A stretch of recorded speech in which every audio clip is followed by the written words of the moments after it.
যদি cycle blogging বলে কোনো জিনিস থাকতো, এই গার্মেন্টসে ভেঙে পড়েছে, তাহলে সেটা এরকম হতো। Hello guys, welcome to my new cycle blogging set up.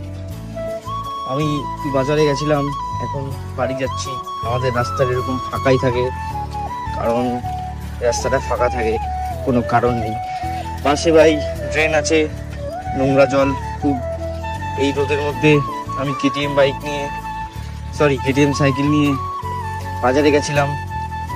খুব প্রবলেম হয় এই গরমকালে কেটিএম সাইকেলটা বার করতে, কারণ এর ইঞ্জিন খুব গরম হয়ে যায়, পায়ে ছ্যাঁকা লাগে।